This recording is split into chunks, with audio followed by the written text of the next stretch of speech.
بسم اللہ الرحمن الرحیم مولا یصلی وسلم دائما ابدا علی حبیبک خیر الخلق کلہم۔ آج کا یہ عظیم دن، فتح مکہ کا دن، امن عالم کا دن، کعبہ کی عظمت در حقیقت انسان کی عظمت اور معرفت سے جڑی ہے۔ واہ!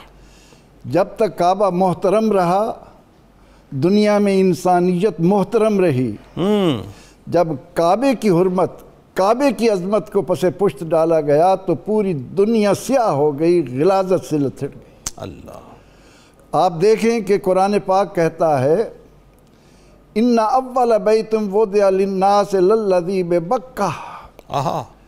پہلا گھر جو اس زمین پر بنایا گیا وہ ہے جو مکہ میں ہے، اور مکہ میں جو حجر اسود ہے۔ جب یہ لایا گیا اور اس کی شعائیں جہاں جہاں تک پہنچیں اس علاقے کو اللہ نے حرم قرار دے دیا۔ سبحان اللہ، ماشاءاللہ!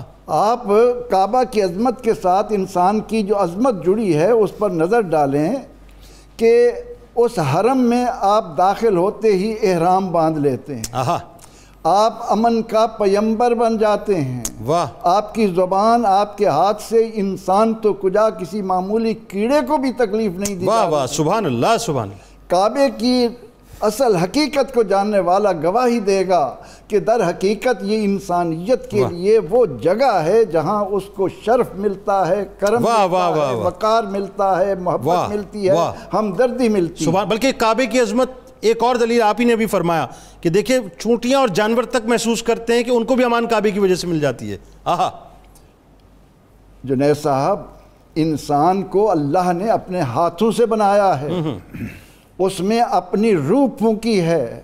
اللہ نے انسان کو لقد کرمنا بنی آدم کہہ کر اس کائنات کی معراج قرار دیا ہے، اس کے لیے سب کچھ بنا ہے، اور اس کے اس وقار کو، اس امن کو، اس پیار کو، اس محبت کو، اس عزت کو، اس شرف کو قائم رکھنے کے لیے زمین کے وسط میں کعبہ رکھ کر دنیا والوں کو کہا کہ حج البیت من استطاع الیہ سبیلا، ایک بار زندگی میں صاحب حیثیت آئے اور خانہ کعبہ سے لے کر عرفات تک وہ یہ سارا منظر دیکھے کہ یہاں پر ایک انسان دوسرے انسان کے لیے اپنے اندر کیا محبت کے جذبات رکھتا ہے، ان کو کیا شرف دینے میں لگا رہتا ہے۔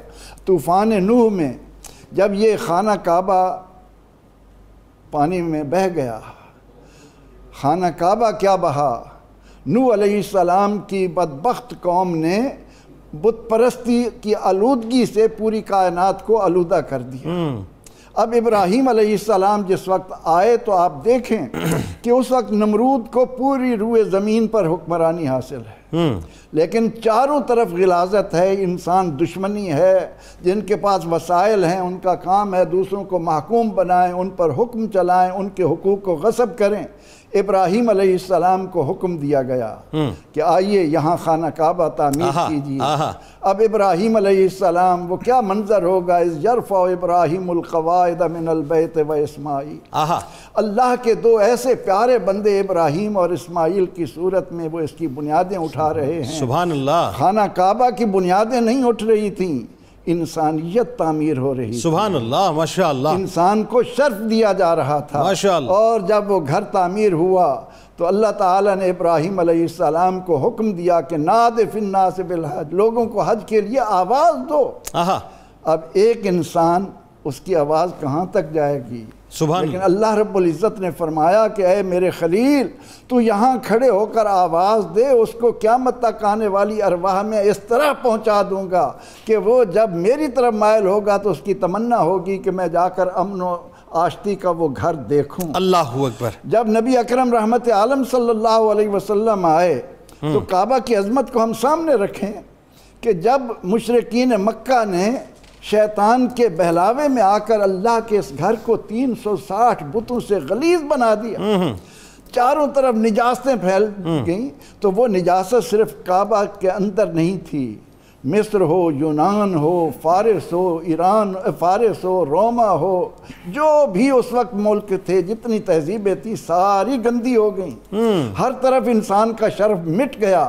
اب رحمت عالم صلی اللہ علیہ وسلم یہی تو چاہتے ہیں کہ خانہ کعبہ کو پاک کرو تاکہ انسانیت پاک ہو جائے۔ اللہ اکبر۔ خانہ کعبہ سے یہ غلاظتیں نکالو تاکہ لوگوں کے ذہنوں سے غلاظتیں نکلیں۔ خانہ کعبہ کو اللہ کی اس توحید کا مرکز بناؤ تاکہ قیامت تک کائنات میں رہنے والے انسان پاکیزہ ذہن بنے۔ اللہ اللہ اللہ۔ لیکن اس کی پاکیزگی کے لیے آپ نے 13 سال تک جو محنت کی، لوگوں کے قلب و اذہان پر دستک دی، اور وہ راہ راست پر آنے کی بجائے آپ کے پیچھے پڑ گئے، تو آج فتح مکہ کے دن اللہ رب العزت نے اپنے محبوب علیہ السلام کے لیے یہ فرما کر کہ اِنَّا فَتَحْنَا لَكَ فَتْحًا مُبِينًا لِيَغْفِرَ لَكَ اللَّهُ مَا تَقَدَّمَ مِن ذَنبِكَ۔ اللہ اکبر، اللہ اکبر، اللہ اکبر۔ ہمارے علماء ترجمہ کرتے ہوئے قرآن کو قرآن کی روشنی میں دیکھتے، اور یہ کہنے کی بجائے کہ آپ کی اگلی پچھلی کوتاہیاں، نہیں، ذنب کے معنی الزام کے ہیں، غفران کے معنی مٹا دینے کے ہیں۔ اللہ تعالیٰ نے حدیبیہ کے مقام پر اپنے محبوب علیہ السلام کی کو ایسی حکمتیں عطا کر دیں کہ اس کے بعد اعلان فرمایا کہ محبوب، جو لوگ آج تک آپ کو پہچان نہیں سکے، اللہ، جو آپ کی عظمت سے نا آشنا ہیں، آپ کو کبھی جادوگر کہتے ہیں، کبھی کوئی آپ کے لیے جتنے الزامات آپ لگائے جا رہے ہیں، آج ہم نے آپ کو فتح مبین سے نواز کر آپ سے سارے الزامات دور کر دیے ہیں، اور دنیا پر واضح ہو گیا ہے کہ کائنات کے صفحے پر آپ سے بڑھ کر کوئی حکیم، کوئی دانا، کوئی ہمدرد، کوئی انسانیت سے پیار کرنے والا اور ہے ہی۔ یعنی آج ابراہیم علیہ السلام کی دعا کی تکمیل کا دن ہوا نا پھر؟ جی ہاں، وہ انہوں نے فرمایا تھا وَرْزُقْ أَهْلَهُ مِنَ الثَّمَرَاتِ، اور آپ دیکھیں کہ جب کعبہ پاک ہوا پھر انسانیت لوٹنے لگی۔ اللہ، چار دانگ عالم میں پھر انسانیت کا عظمت کا ایک بول بالا ہونے لگا۔ تو آج کا یہ عظیم دن، فتح مکہ کا دن، عظمت انسانی کا دن ہے، امن عالم کا دن ہے، اور یہ جان لینے کا دن ہے کہ پوری انسانیت کی اگر اس کا شرف، اس کا وقار چاہیے تو اس گھر سے وابستہ۔ بالکل ٹھیک، بات آگے بڑھاتے ہیں ڈاکٹر صاحب۔